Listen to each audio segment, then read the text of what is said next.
Radhe Radhe students, I am Divya Pandey from Catalyst coaching centre, new bus stand, Piro, Bhojpur. पिछली video में मैं आपको क्लास 10 के मैथ का युवराज गुणन विधि से रिलेटेड चैप्टर 3.5 का पहला का चारों क्वेश्चन सॉल्व की थी और उसके यहाँ कुछ टाइप्स भी लिख दी थी जिसे आप खुद से सॉल्व किए होंगे। और आज के इस वीडियो में मैं दूसरा का पहला क्वेश्चन सॉल्व करने जा रही हूँ जिसे आप देखें।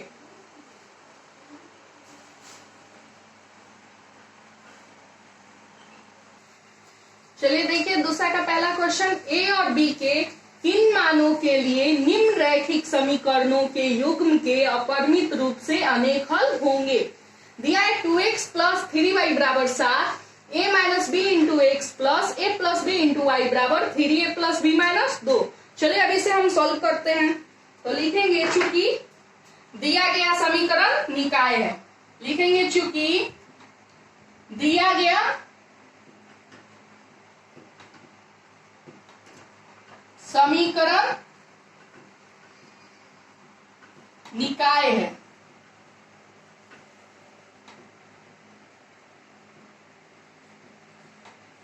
तो देखिए दिया गया समीकरण निकाय है 2x प्लस 3y बराबर 7। तो ये हो जाएगा मेरा या 2x प्लस 3y, ये प्लस में बराबर के दाईं ओर है 7 तो बराबर के बाईं ओर आएगा तो माइनस में, यानी -7 बराबर 0। अब लिखेंगे तथा a minus B into X plus a plus B into Y बराबर 3a प्लस b माइनस 2। तो अब देखिए ये हो जाएगा या a minus B into X plus a plus B into Y, ये बराबर के दाईं ओर है, बराबर के बाईं ओर आएगा तो प्लस में, इधर तो बाईं ओर आया तो माइनस में हो जाएगा minus 3a plus b minus 2 बराबर 0। अब जब हम ये लिख लिए तो अब देखिए अब इतना हम कर लिए तो अब 2x प्लस 3y माइनस 7 बराबर 0 को हम समीकरण 1 मान लेते हैं और a minus B into X plus a plus B into Y minus 3a plus b minus 2 बराबर 0 को इसको समीकरण 2 मान लेते हैं। अब यहाँ हम लिखेंगे अब समीकरण 1 तथा समीकरण 2 की तुलना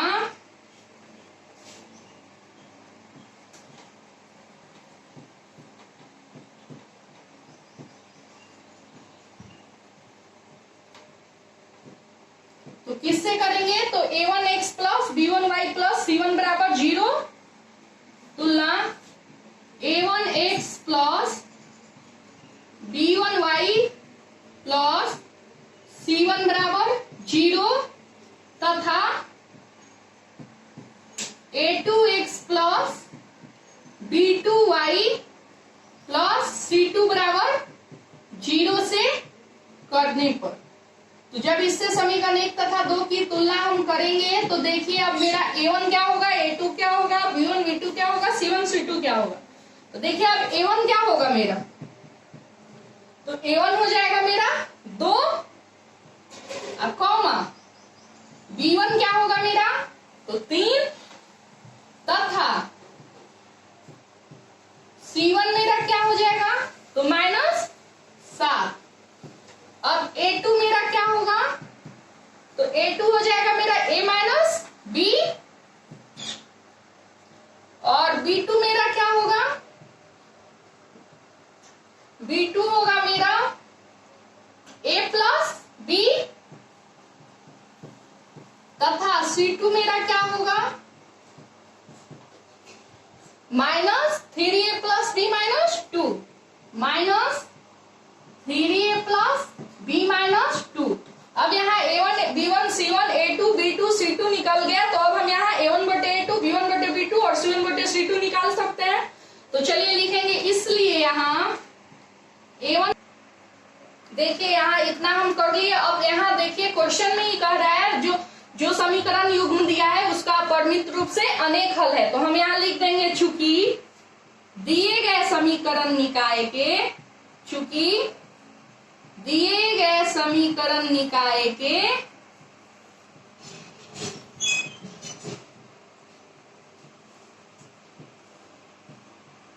अपरिमित रूप से अनेक हल है, चूंकि दिए गए समीकरण निकाय के अपरिमित रूप से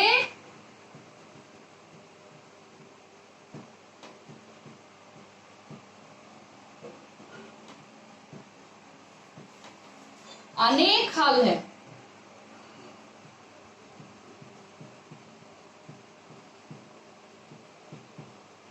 और जब अनेक हल हो जाएगा तो इसके लिए शर्त क्या है, तो आपको पता ही होगा। इसके लिए शर्त होता है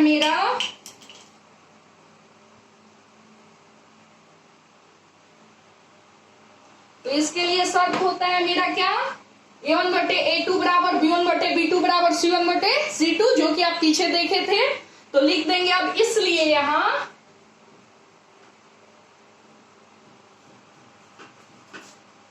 A1 बटे A2 बराबर B1 बटे B2 बराबर C1 बटे C2।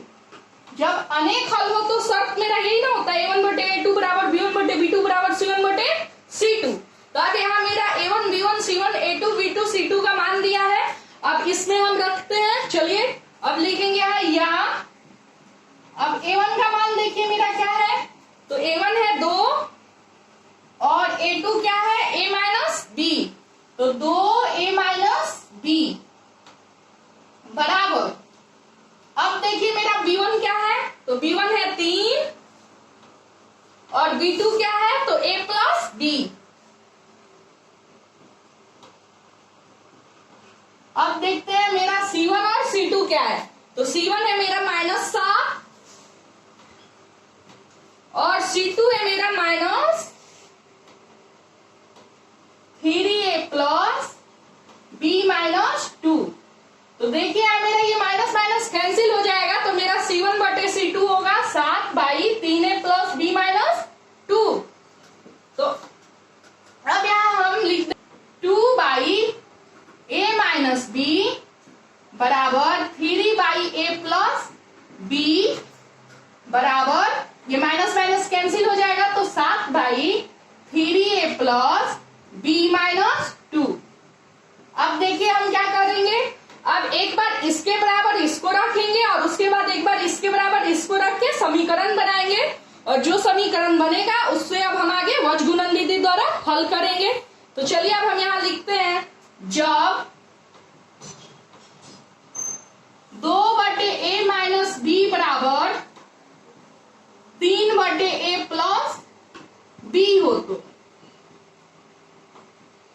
देखिए क्या हो जाएगा मेरा 2 इंटू, ये भागा में है और बराबर के दाईं ओर ये भागा में है, तो बराबर के बाईं ओर आया तो गुना में, तो ये हो जाएगा 2 इंटू A प्लस B बराबर 3 इंटू, ये बराबर के बाईं ओर है और ये बराबर के दाईं ओर आएगा तो क्या हो जाएगा गुना में, क्योंकि इधर भागा में था, तो A minus B।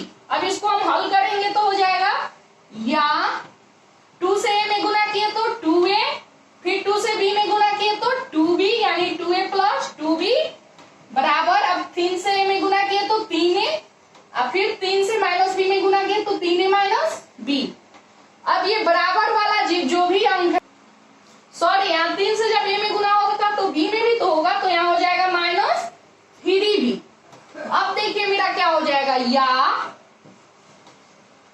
2A plus 2B -3A, और ये माइनस में बराबर की तरफ आया तो प्लस 3B बराबर 0। तो देखिए मेरा क्या हो जाएगा, या अब 2A प्लस में है -3A, तो प्लस माइनस माइनस, तो यहाँ 3 में से 2 गया तो 1, यानी 3A में से 2A गया तो 1, लेकिन किसका वैल्यू ज्यादा है, माइनस का, तो -A। अब देखिए प्लस 2B और प्लस 3B मिलके क्या हो जाएगा, प्लस 5B बराबर 0। इसको हम समीकरण 3 मान लेते हैं, क्योंकि यहाँ समीकरण 1 और 2 पहले हम मान चुके थे। अब लिखेंगे पुनः, जब अब लिखेंगे पुनः जब, देखिए आप पुनः जब क्या हो तो आप इसके बराबर इसको रख के चेक करेंगे, यानी V1 बटे V2 के बराबर आप C1 बटे C2 रख के चेक करेंगे। पुनः जब 3 बटे A प्लस B बराबर,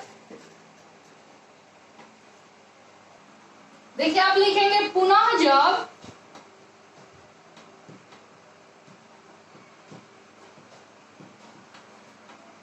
तीन बटे A प्लस B बराबर 7 बटे 3A plus B minus 3A plus B minus 2 हो तो देखिए अब ये हल करते हैं तो क्या हो जाएगा मेरा 3 इंटू हो जाएगा 3A प्लस B माइनस 2। देखिए अब ये क्या हो जाएगा 3 into 3A plus B minus 2 बराबर 7 इंटू, अब ये बराबर के बाईं ओर भागा में है तो इधर आया तो गुना में हो जाएगा, यानी 7 इंटू A प्लस B।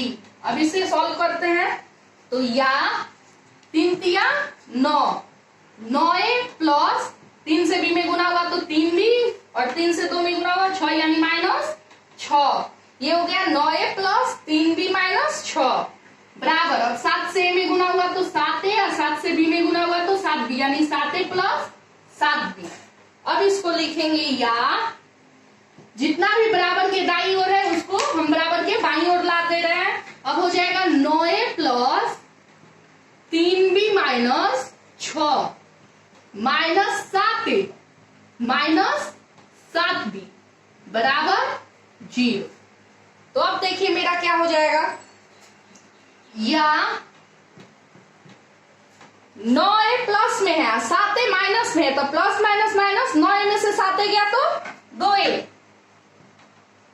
आप प्लस 3B है माइनस 7B है तो प्लस माइनस माइनस 7B में से 3B गया तो 4B, लेकिन किसका मान ज्यादा है माइनस का, तो हो जाएगा माइनस 4B माइनस 6 बराबर 0। ये हो गया समीकरण 4। अब हम क्या करेंगे, अब आगे हल करने के लिए समीकरण 3 तथा समीकरण 4 पर वज्र गुणन विधि लागू करेंगे। तो यहां लिखेंगे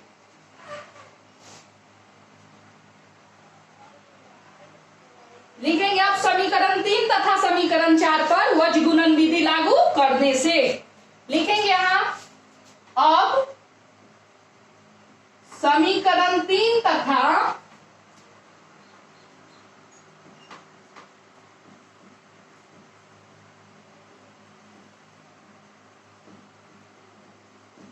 समीकरण 4 पर वज्र गुणन विधि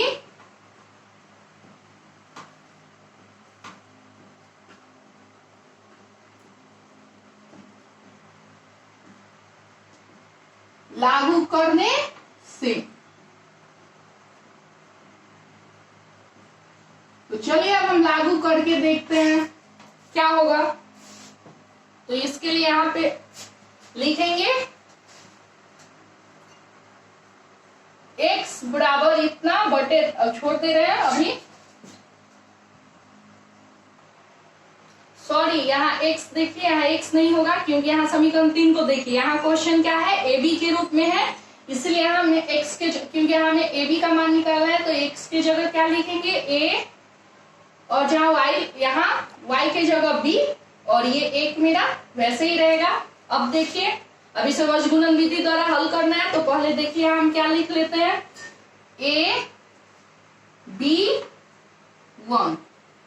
अब देखिए समीकरण 3 के गुणांक को भरते हैं तो यहाँ क्या हो जाएगा मेरा माइनस a है, यानी माइनस 1 5, और c का वैल्यू यहाँ कुछ भी नहीं दिया है c1 का, तो यहाँ क्या हो जाएगा 0। अब समीकरण 4 के गुणांक को देखते हैं तो 2 माइनस 4 माइनस 6। तो आपको हम बताए थे जो ए वाले को देखना है, अगर ए वाले में मान भरना है नीचे तो ए वाले स्तंभ को भूल जाएंगे। तो चलिए यहाँ ए वाले स्तंभ को हम भूल जाएंगे और उसके बाद करेंगे तिरछा तिरछी, तो देखिए क्या हो जाएगा 5 गुने -6, तो लिखेंगे 5 गुने -6 माइनस क्या हो जाएगा -4 गुने 0, क्योंकि 5 गुने -6 ऐसे आएगा, फिर ऐसे। अब देखिए क्या होगा -4 गुने 0 -4 गुने 0। अब देखिए चलिए अब बी वाले के नीचे लिखना है, तो इसके लिए बी वाले स्तंभ को भूल जाएंगे, और इसमें हम आपको बताए थे कि बीच वाले में उल्टा गुना होता है, तो ये क्या हो जाएगा मेरा 0 गुने 2, क्या हो जाएगा 0 गुने 2, क्योंकि बीच वाले में हमेशा याद रखना है उल्टा गुना होता है। ये हो जाएगा मेरा 0 गुने 2, तो यहां लिखेंगे 0 गुने 2 माइनस, अब देखिए अब क्या हो जाएगा -6 गुने -1, -6 गुने -1, तो लिखेंगे -6 गुने -1। अब एक वाले की बारी,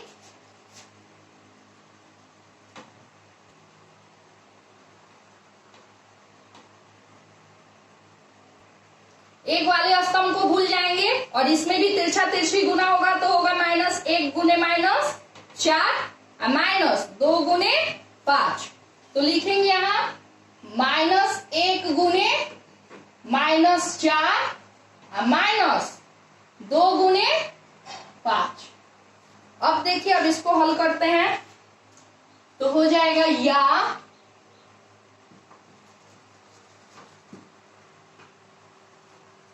5 6 के 30, माइनस में है तो -30, ये माइनस माइनस प्लस हो गया, 4 से 0 में गुना होगा तो 0। अब देखिए बी 0 से 2 में गुना होगा, 0 से किसी भी संख्या में गुना होगा तो 0 ही हो जाता है 0, ये मेरा -6 गुने -1, तो पहले ये माइनस माइनस प्लस हो गया, तो 6 से 1 में गुना होगा तो 1, यानी 6, यानी ये हो जाएगा 0 -6। अब देखिए 1, तो -1 गुने -4, माइनस में माइनस से गुना हुआ तो वो प्लस हो गया, तो 1 गुने 4 यानी 4 माइनस 2 बचे 10, तो ये हो गया 4 - 10। तो अब लिखेंगे या a बटे -30 बराबर b बटे -6 बराबर c 1 बटे, अब 4 में से 10 गया तो 6, किसका वैल्यू 4 में से 10 गया तो 6, किसका वैल्यू ज्यादा है माइनस का, तो हो जाएगा -6। अब यहाँ इतना सॉल्व हो गया, अब हम यहाँ क्या ए बी का मान पूछ रहा है, ए बी का मान निकालना है, तो अब एक बार अब हम a बटे -30 बराबर b बटे -6 रख के चेक करेंगे, तो a का मान निकलेगा, और सॉरी a बटे -30 बराबर 1 बटे -6 रखेंगे तो a का मान निकलेगा, और एक बार b बटे -6 बराबर 1 बटे -6 रखेंगे तो b का मान निकलेगा। तो चलिए अब लिखते हैं, जब a बटे -30 बराबर क्या हो मेरा 1 बटे -6 हो, तो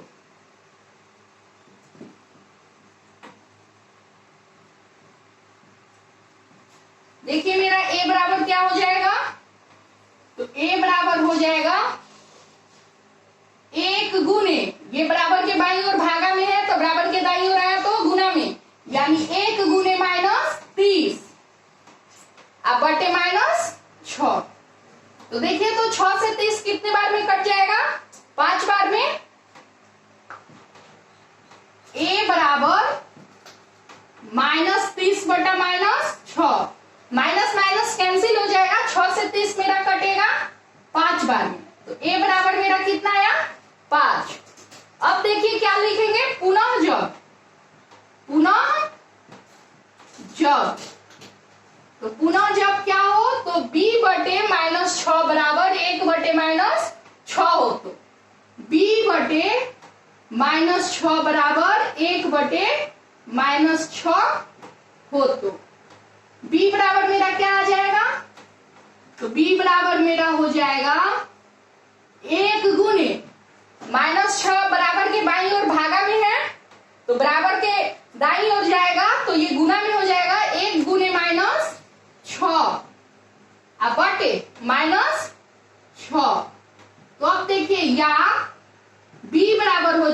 मेरा -6/-6, माइनस माइनस कैंसिल और 6 से 6 कट गया एक बार में, यानी b बराबर आया मेरा 1। अब लिख देंगे अतः यहां